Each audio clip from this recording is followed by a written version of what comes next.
ರಾಜಶೇಖರ್ ಮೊನ್ನೆ ಗಲಭೆಯಲ್ಲಿ ಮೃತಪಟ್ಟ ರಾಜಶೇಖರ್ ಉಸಿರು ನಿಲ್ಲಿಸಿದ ಗುಂಡು ಸಿಡಿದ ಬಂದೂಕು ಯಾರದ್ದು? ಅಸಲಿಗೆ ಜೀವ ತೆಗೆದ ಬಂದೂಕಿನ ಓನರ್ ಆದ್ರೂ ಯಾರು? ರಿಪಬ್ಲಿಕ್ ಕನ್ನಡದಲ್ಲಿ ಮತ್ತೊಂದು ಮೆಗಾ ಇನ್ಸೈಡ್ ಸ್ಟೋರಿ. ರಿಪಬ್ಲಿಕ್ ಕನ್ನಡದಲ್ಲಿ ಬೇರೆಲ್ಲೂ ಇಲ್ಲದ ಮೆಗಾ ಇನ್ಸೈಡ್ ಸ್ಟೋರಿ. ರಾಜಶೇಖರ್ ಅವತ್ತು ನಾರಾ ಭರತ್ ರೆಡ್ಡಿ ಅವರ ಪರವಾಗಿ ಜನಾರ್ದನ ರೆಡ್ಡಿ ಅವರ ಮನೆ ಮುಂದೆ ಆಗಮಿಸಿದಾಗ ಗಲಾಟೆ ಆಗುತ್ತೆ. ಗಲಾಟೆ ಆದಾಗ ಫೈರಿಂಗ್ ಆಗುತ್ತೆ. ರಾಜಶೇಖರ್ ಅವರ ದೇಹ ಹೊಕ್ಕಂತಹ ಗುಂಡು ಅವರನ್ನ ಬಲಿ ಪಡೆಯುತ್ತೆ. ಈಗ ಅವರಿಗೆ ತಗುಲಿದ ಗುಂಡು ಹೊಡೆದಿದ್ದು ಯಾರು? ಯಾರ ಬಂದೂಕಿನಿಂದ ಬಂತು ಅನ್ನೋದು ಈಗ ಇರುವಂತಹ ಪ್ರಶ್ನೆ. ಕಾಂಗ್ರೆಸ್ ಕಾರ್ಯಕರ್ತನ ಜೀವ ಹಿಂಡಿದ ಗನ್ ರಹಸ್ಯ ಇನ್ನೂ ನಿಗೂಢವಾಗಿದೆ. ಇದು 12ನೇ ಗನ್ಗೆ ಸಂಬಂಧಿಸಿದ ಮೆಗಾ ಎಕ್ಸ್ಕ್ಲೂಸಿವ್ ಸ್ಟೋರಿ. 12ನೇ ಗನ್ನ ಮರ್ಮ ತೆರೆದಿರ್ತಾ ಇದೆ ರಿಪಬ್ಲಿಕ್ ಕನ್ನಡ. ಬಳ್ಳಾರಿ ಬ್ಯಾನರ್ ಗಲಾಟೆಯಲ್ಲಿ ಗುಂಡು ಸಿಡಿದ ಗನ್ ಯಾರದ್ದು?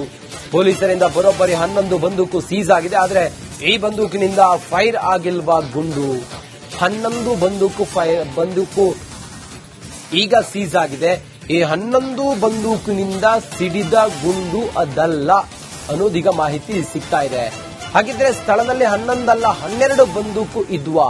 ರಾಜಶೇಖರ್ ದೇಹದಲ್ಲಿ ಸಿಕ್ಕ 12mm ಗುಂಡಿನ ಬಂದೂಕೆಲ್ಲಿ? ಹಾಗಾದ್ರೆ 11 ಬಂದೂಕಿನ ಪೈಕಿ 5 ಸತೀಶ್ ರೆಡ್ಡಿಯ ಖಾಸಗಿ ಗನ್ಗಳು. ಈ ಗನ್ನಿಂದಲೂ ಫೈರಿಂಗ್ ಆಗಿರೋದು ಅನುಮಾನ ಇದೆ.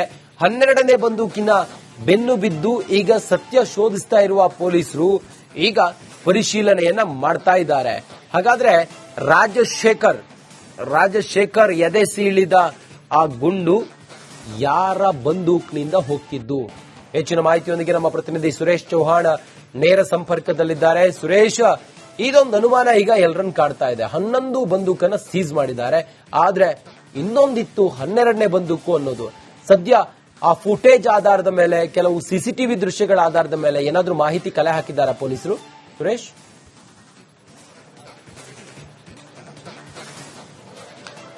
ಖಂಡಿತ ರಂಜಿತ್ ಶಿರಿಯಾರ್, ಏನು ಬ್ಯಾನರ್ ಬಡಿದಾಟ ಗಲಾಟೆಯಲ್ಲಿ ಕಾಂಗ್ರೆಸ್ ಕಾರ್ಯಕರ್ತನ ದೇಹ ಹೋಗ್ತಿರ್ತಕ್ಕಂತಹ ಗುಂಡು ಯಾರ ಬಂದೂಕಿನದ್ದು ಅಂತಕ್ಕಂಥದ್ದು ಸದ್ಯದ ಪ್ರಶ್ನೆ ಆಗಿರ್ತಕ್ಕಂಥದ್ದು. ಏನೋ ಒಂದಲ್ಲ ಎರಡಲ್ಲ ಬರೋಬ್ಬರಿ 11 ಗನ್ಗಳನ್ನ ಈಗಾಗಲೇ ಪೊಲೀಸರು ಸೀಸ್ ಮಾಡಿರ್ತಕ್ಕಂಥದ್ದು. ಮೃತ ರಾಜಶೇಖರ್ ಅವರ ದೇಹವನ್ನ ಹೊಕ್ಕಂತ ಗುಂಡು 12mm ನದ್ದು ಅಂತಕ್ಕಂಥದ್ದು ಇಲ್ಲಿ ಸ್ಪಷ್ಟವಾಗಿ ಗೊತ್ತಾಗ್ತಾ ಇರತಕ್ಕಂಥದ್ದು. ಅದರಲ್ಲಿ ಬಹಳ ಪ್ರಮುಖವಾಗಿ ಏನು ಸತೀಶ್ ರೆಡ್ಡಿ ಸೇರಿದಂತೆ ಮತ್ತು ಜನಾರ್ದನ್ ರೆಡ್ಡಿ ಸೇರಿದಂತೆ ಅವರ ಖಾಸಗಿ ಗನ್ಮ್ಯಾನ್ಗಳು ಸೇರಿ ಒಟ್ಟು 11 ಗನ್ನುಗಳನ್ನ ಈಗಾಗಲೇ ವಶಕ್ಕೆ ಪಡೆದಿರ್ತಕ್ಕಂಥದ್ದು. ಅಲ್ಲಿದ್ದು 12 ಗನ್ಗಳ. ಹಾಗಾದ್ರೆ ಅದು ಯಾರದ್ದು ಅಂತಕ್ಕಂಥದ್ದು ಸದ್ಯ ಪ್ರಶ್ನೆ ಆಗಿರ್ತಕ್ಕಂಥದ್ದು. ನಿಜಕ್ಕೂ ಕೂಡ 12ನೇ ಗನ್ನ ಮೂಲವನ್ನ ಹುಡುಕೊಂಡು ಹೋಗ್ತಾ ಇದ್ದಾರೆ ಪೊಲೀಸರು. ಅವರಿಗೆ ಏನ್ ಸಿಗುತ್ತೆ ಅಂತಕ್ಕಂಥದ್ದು ಸದ್ಯಕ್ಕೆ ಕುತೂಹಲದ ವಿಚಾರ ಆಗಿರ್ತಕ್ಕಂಥದ್ದು. ಯಾಕೆ ಅಂತೇಳಿ ಹೇಳೋದಾದ್ರೆ ಅವರ ದೇಹ ಹೋಗಂತ ಗುಂಡು ಏನಿದೆ ಅದು 12mm ಗನ್ 12mm ನದ್ದು ಅಂತಕ್ಕಂಥದ್ದು. ಅದು ಯಾರ ಗನ್ನಿಂದ ಫೈರ್ ಆಯ್ತು ಅಂತಕ್ಕಂಥದ್ದು. ಒಂದ್ ಕಡೆ ಪೊಲೀಸರು ಹೇಳ್ತಾರೆ ಇದು ಪೊಲೀಸ್ ಡಿಪಾರ್ಟ್ಮೆಂಟ್ ನ ಗನ್ ಅಲ್ಲ ಅಥವಾ ಅಲ್ಲಿಂದ ಫೈರ್ ಆಗಿಲ್ಲ ಅಂತೇಳಿ. ಬಿಜೆಪಿ ಅವರು ಹೇಳ್ತಾರೆ ನಮ್ದಲ್ಲ ಅಂತೇಳಿ. ಕಾಂಗ್ರೆಸ್ ಅವರು ಹೇಳ್ತಾರೆ ನಮ್ದಲ್ಲ ಅಂತೇಳಿ. ಹಾಗಾದ್ರೆ ಆ ಯಾವ ಗನ್ನಿಂದ ಫೈರಿಂಗ್ ಆಯ್ತು ಅಂತಕ್ಕಂಥದ್ದು ಆ ಬುಲೆಟ್ ನ ಜಾಡು ಹಿಡಿದು ಪೊಲೀಸರಿಗೆ ಮತ್ತಷ್ಟು ಕುತೂಹಲ ಮತ್ತು ಮತ್ತಷ್ಟು ಆಶ್ಚರ್ಯ ಕೂಡ ಆಗಿರ್ತಕ್ಕಂಥದ್ದು. ಹಾಗಾಗಿ ಈ ಒಂದು ಅವರ ದೇಹ ಹೊಕ್ಕಂತಹ ಗುಂಡು ಯಾರದ್ದು ಅಂತಕ್ಕಂಥದ್ದು ಸತತ ಪ್ರಯತ್ನದಲ್ಲಿ ಬಳ್ಳಾರಿ ಪೊಲೀಸರು ಇದ್ದಾರೆ. ರಂಜಿತ್, ಓಕೆ, ಥ್ಯಾಂಕ್ ಯು ನಿಮ್ಮೆಲ್ಲ ಮಾಹಿತಿಗಾಗಿ ಸುರೇಶ್ ಚೌಹಾಣ್.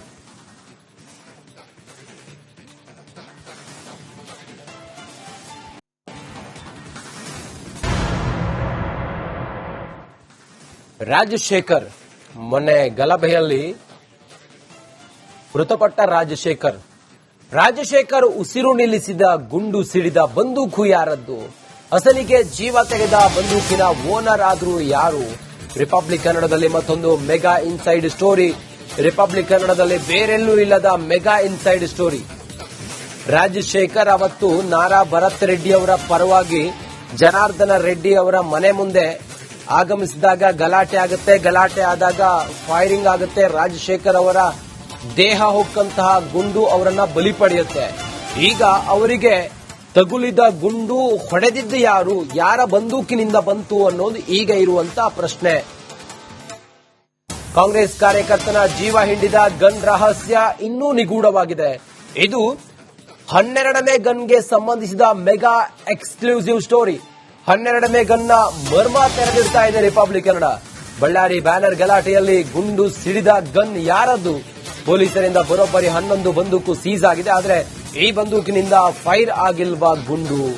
11 ಬಂದೂಕು ಈಗ ಸೀಸ್ ಆಗಿದೆ. ಈ 11 ಬಂದೂಕಿನಿಂದ ಸಿಡಿದ ಗುಂಡು ಅದಲ್ಲ ಅನ್ನೋದೀಗ ಮಾಹಿತಿ ಸಿಗ್ತಾ ಇದೆ. ಹಾಗಿದ್ರೆ ಸ್ಥಳದಲ್ಲಿ 11 ಅಲ್ಲ 12 ಬಂದೂಕು ಇದ್ವಾ? ರಾಜಶೇಖರ್ ದೇಹದಲ್ಲಿ ಸಿಕ್ಕ 12mm ಗುಂಡಿನ ಬಂದೂಕೆಲ್ಲಿ? ಹಾಗಾದ್ರೆ 11 ಬಂದೂಕಿನ ಪೈಕಿ 5 ಸತೀಶ್ ರೆಡ್ಡಿಯ ಖಾಸಗಿ ಗನ್ಗಳು. ಈ ಗನ್ನಿಂದಲೂ ಫೈರಿಂಗ್ ಆಗಿರೋದು ಅನುಮಾನ ಇದೆ. 12ನೇ ಬಂದೂಕಿನ ಬೆನ್ನು ಬಿದ್ದು ಈಗ ಸತ್ಯ ಶೋಧಿಸ್ತಾ ಇರುವ ಪೊಲೀಸರು ಈಗ ಪರಿಶೀಲನೆಯನ್ನ ಮಾಡ್ತಾ ಇದ್ದಾರೆ. ಹಾಗಾದ್ರೆ ರಾಜಶೇಖರ್ ಎದೆ ಸೀಳಿದ ಆ ಗುಂಡು ಯಾರ ಬಂದೂಕ್ನಿಂದ ಹೋಗ್ತಿದ್ದು? ಹೆಚ್ಚಿನ ಮಾಹಿತಿಯೊಂದಿಗೆ ನಮ್ಮ ಪ್ರತಿನಿಧಿ ಸುರೇಶ್ ಚೌಹಾಣ್ ನೇರ ಸಂಪರ್ಕದಲ್ಲಿದ್ದಾರೆ. ಸುರೇಶ್, ಇದೊಂದು ಅನುಮಾನ ಈಗ ಎಲ್ಲರನ್ನು ಕಾಡ್ತಾ ಇದೆ. 11 ಬಂದೂಕನ್ನ ಸೀಸ್ ಮಾಡಿದ್ದಾರೆ, ಆದ್ರೆ ಇನ್ನೊಂದಿತ್ತು 12ನೇ ಬಂದೂಕು ಅನ್ನೋದು. ಸದ್ಯ ಆ ಫುಟೇಜ್ ಆಧಾರದ ಮೇಲೆ, ಕೆಲವು ಸಿಸಿಟಿವಿ ದೃಶ್ಯಗಳ ಆಧಾರದ ಮೇಲೆ ಏನಾದ್ರೂ ಮಾಹಿತಿ ಕಲೆ ಹಾಕಿದ್ದಾರಾ ಪೊಲೀಸರು? ಸುರೇಶ್,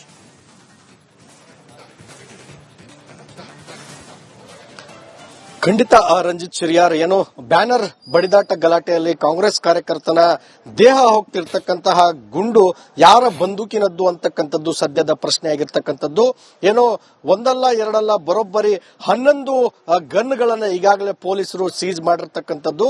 ಮೃತ ರಾಜಶೇಖರ್ ಅವರ ದೇಹವನ್ನ ಹೊಕ್ಕಂತ ಗುಂಡು 12mm ನದ್ದು ಅಂತಕ್ಕಂಥದ್ದು ಇಲ್ಲಿ ಸ್ಪಷ್ಟವಾಗಿ ಗೊತ್ತಾಗ್ತಾ ಇರತಕ್ಕಂಥದ್ದು. ಅದರಲ್ಲಿ ಬಹಳ ಪ್ರಮುಖವಾಗಿ ಏನು ಸತೀಶ್ ರೆಡ್ಡಿ ಸೇರಿದಂತೆ ಮತ್ತು ಜನಾರ್ದನ್ ರೆಡ್ಡಿ ಸೇರಿದಂತೆ ಅವರ ಖಾಸಗಿ ಗನ್ಮ್ಯಾನ್ಗಳು ಸೇರಿ ಒಟ್ಟು 11 ಗನ್ನುಗಳನ್ನ ಈಗಾಗಲೇ ವಶಕ್ಕೆ ಪಡೆದಿರ್ತಕ್ಕಂಥದ್ದು. ಅಲ್ಲಿದ್ದು 12 ಗನ್ಗಳ, ಹಾಗಾದ್ರೆ ಅದು ಯಾರದ್ದು ಅಂತಕ್ಕಂಥದ್ದು ಸದ್ಯ ಪ್ರಶ್ನೆ ಆಗಿರ್ತಕ್ಕಂಥದ್ದು. ನಿಜಕ್ಕೂ ಕೂಡ 12ನೇ ಗನ್ನ ಮೂಲವನ್ನ ಹುಡುಕೊಂಡು ಹೋಗ್ತಾ ಇದ್ದಾರೆ ಪೊಲೀಸರು. ಅವರಿಗೆ ಏನ್ ಸಿಗುತ್ತೆ ಅಂತಕ್ಕಂಥದ್ದು ಸದ್ಯಕ್ಕೆ ಕುತೂಹಲದ ವಿಚಾರ ಆಗಿರ್ತಕ್ಕಂಥದ್ದು. ಯಾಕೆ ಅಂತೇಳಿ ಹೇಳೋದಾದ್ರೆ ಅವರ ದೇಹ ಹೋಗ್ಕಂತ ಗುಂಡು ಏನಿದೆ ಅದು 12mm ಗನ್ 12mm ನದ್ದು ಅಂತಕ್ಕಂಥದ್ದು. ಅದು ಯಾರ ಗನ್ನಿಂದ ಫೈರ್ ಆಯ್ತು ಅಂತಕ್ಕಂಥದ್ದು. ಒಂದ್ ಕಡೆ ಪೊಲೀಸರು ಹೇಳ್ತಾರೆ ಇದು ಪೊಲೀಸ್ ಡಿಪಾರ್ಟ್ಮೆಂಟ್ ನ ಗನ್ ಅಲ್ಲ ಅಥವಾ ಅಲ್ಲಿಂದ ಫೈರ್ ಆಗಿಲ್ಲ ಅಂತೇಳಿ. ಬಿಜೆಪಿ ಅವರು ಹೇಳ್ತಾರೆ ನಮ್ದಲ್ಲ ಅಂತೇಳಿ, ಕಾಂಗ್ರೆಸ್ ಅವರು ಹೇಳ್ತಾರೆ ನಮ್ದಲ್ಲ ಅಂತೇಳಿ. ಹಾಗಾದ್ರೆ ಯಾವ ಗನ್ನಿಂದ ಫೈರಿಂಗ್ ಆಯ್ತು ಅಂತಕ್ಕಂಥದ್ದು ಆ ಬುಲೆಟ್ ನ ಜಾಡು ಹಿಡಿದು ಪೊಲೀಸರಿಗೆ ಮತ್ತಷ್ಟು ಕುತೂಹಲ ಮತ್ತು ಮತ್ತಷ್ಟು ಆಶ್ಚರ್ಯ ಕೂಡ ಆಗಿರ್ತಕ್ಕಂಥದ್ದು. ಹಾಗಾಗಿ ಈ ಒಂದು ಅವರ ದೇಹ ಹೋಗಂತಹ ಗುಂಡು ಯಾರದ್ದು ಅಂತಕ್ಕಂಥದ್ದು ಸತತ ಪ್ರಯತ್ನದಲ್ಲಿ ಬಳ್ಳಾರಿ ಪೊಲೀಸರು ಇದ್ದಾರೆ. ರಂಜಿತ್, ಓಕೆ, ಥ್ಯಾಂಕ್ ಯು ನಿಮ್ಮೆಲ್ಲ ಮಾಹಿತಿಗಾಗಿ ಸುರೇಶ್ ಚೌಹಾಣ್.